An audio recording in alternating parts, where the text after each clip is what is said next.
Okay, this is a tutorial on the assignment that you guys were given on Wednesday that is due on Monday. So it says graph a right triangle with the 2 points forming the hypotenuse, okay? So this is the hypotenuse. And using the size, find the distance between the 2 points. You can do this several ways. So I'm going to drop some legs here, here, and here. Okay, so now you can answer the questions below. So zooming in, I'm looking and I can see this is going from 1 to -3. So the length of this leg is 4. So 1, 2, 3, 4, right? And then looking at the other leg, I can see the length is 3. 1, 2, 3, okay? So basically I'm doing 4 and then 3. So now looking at Desmos, I'm going to use this one, okay? Oh, wait, yes, okay?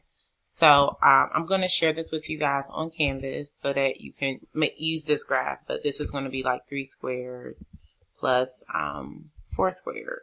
Uh-oh, that didn't work, and I'm glad that I know it didn't work. There you go. It was a little space there, okay?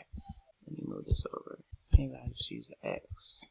Okay, so I know that that answer is 5, okay? Now, let me do another one. Now, if for this one, you get 7 and 5. Okay, well, first let me do this. Let me make my legs. So this is 2. And then this is, I'm going from 2 to 7, so that's 5, okay? So I'm going to make a copy of this. Let me try this formula again. So I'm going to make this one 5, and then this one 2. Okay, it's still not right. I'll fix it. So anyways, it'll be this. 5 squared, okay? So that's, like, we don't know exactly what that is, like that. So what is 2 squared plus 5 squared? Okay, so that's, 5 squared, okay? So that's 29. So then here, we just put in the square root of 29. Now, some of these are kind of tricky. And so if you're having problems with the radical ones, then you can skip them, okay? Because I am going to curve this because they can be kind of tricky, and I don't want y'all to get confused. So, but anyway, that one would be like 5 and 2, and then the square root of 29, okay?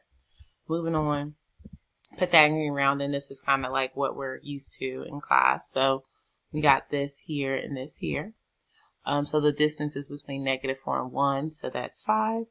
And then from here, here to here, we're going from 4 to 9, so that's also 5. So we got 5 squared plus 5 squared, okay? All right, so we got 5, and then we got 5. All right, so those legs were 5. I changed this. So it's 5 squared plus 5 squared, and then you take the square root, so that's 7.07. These all say round to the nearest 10th. So it would be 7.1, because remember the 0 is the 10th place and the 1 after it tells you to go up. Okay, so that's going to be 7. So those are pretty straightforward. Coordinate distance, again, this is the radical stuff, so you may get a little confused. Find the distance between 2 points in the simplest radical form. Okay, so you can do this different ways. So like you can label this as x2 and x1, right? So you can just do, let me make a copy of that though. All right. 3 minus 8, right? And then, y2, 8 minus -4. Okay. And that would be 13, all right? So another way to look at this is you could make a table. So, you got 8 and -4. Okay. And then we have 3, 8.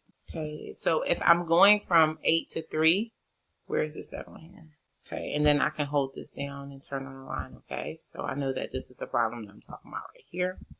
So you can also scroll in. Y'all know you can change these steps to 1. It'll already be like this when I send this to you, though. Yeah. Anyway, so you can zoom in here. So then you can count down from 8 to -4. So we know that that length is 12, okay? And then you can count over from 3 to 8. We know that's 5. You could also look at the table. I'm going from -4 to 8. So that's 12. I'm going from 8 to 3. That's 5, okay? So if you were using Pythagorean theorem, and you found out that the legs were 8, or excuse me, were not 8, were 12, and then 5, you know, you would still get 13, okay? So then the answer here would be just 13, not the square root of 169, but 13, okay? Now, again, some of these can be tricky, all right? Because you have to simplify the radicals, so you can skip these if you want to. It will not be like this on your quiz. Coordinate distance, this is the same thing that I just did, only when you do this, you'll definitely get a decimal and you'll have to round, alrighty? Midpoint graphically, so you have to plot the point, so you got 9, -8. All right, and then 1, -4. So start at the origin, go over to 1, go down to -4. Okay. So now I'm gonna draw a rectangle, right? Boom. All right, now I'm going to just estimate. I think the midpoint's right here. Now, so this would be about 4.5 and -6. Okay, so let's check that out. And this way, I think it's wait, is it wrong? Probably. So we got 9 plus 1, which is 10, and then half of 10 is 5. Okay, so that should we be there? And then -8. Oh, I didn't go over enough. So look, this is 9, -8. Okay, so yeah, because that wasn't making sense to me. All right, so let me start over. So you start here. So you start at the origin, you go over to 9, you go down -8. And then here, you go over to 1, and then you go down -4. So now I'm going to draw my rectangle, take 2, right? And now this looks like the midpoint. Now I'm cooking with high grades. Okay, that feels better. So you got 9 plus 1, so that's 10, and half of 10 is 5, okay? And then you got -4 plus -8, that's -12.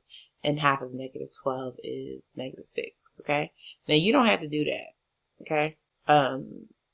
But you can just eyeball it, right? You know this is 5 -6, so you just type 5 -6 down here. Another thing you can do is just put this stuff into the calculator over here.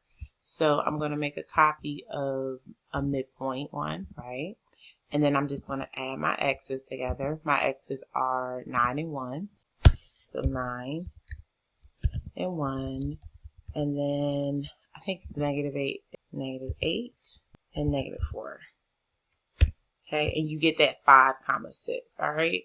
So yeah, so you can do it that way just to kind of check if you feel uneasy, right, or if you feel like something's off. So that's how you do that one, and that's how you do this one. Okay, this last one here, from midpoint to endpoint, they're always going to give you the midpoint first. So be careful about that. And this is the endpoint. So for these, I usually make a table. So let's get into it. So I'm going to make a table. You got -6, 7. And then you have -7, 4. That's the midpoint. How do I know? Because it says so, right? So you can graph this. Let me turn off this one. We can graph this, right? You can turn on the line. Where is that? Oh, no, I didn't turn on the line. Okay, so we know that this is the endpoint. How do I know that? Because it says so, right? And this is the midpoint. So I'm going to keep going in this direction. You can do this a couple ways. What's the slope? Down 1, 2, 3 over 1. Rinse and repeat. Go down 1, 2, 3 over 1. That's the endpoint. -8, 1. All right. Now, another thing I could do is subtract. Like, I know I'm going from 7 to 4, so I know I'm minusing 3. So I minus 3 again, because I know this is going to be a line. That change has to be consistent. So this is going to be 1. And then this one is from -6, -7. So I know the next one is -8. And when you look at this, you can see it's, it's giving consistency. It's giving proportional. It is equidistant, right? Okay, so you can see. Versus like if you picked, 4, you can see that looks kind of flipped, and that rate of change is not consistent. Okay. And so if you pick the wrong answer, you'll be able to tell. So you can always graph it to see. But again, the trickiest thing is that sometimes we're starting off with this one because it's the first point, but you shouldn't. You should start off with that one. Okay. All right, you guys. That's about it. So, for watching the video.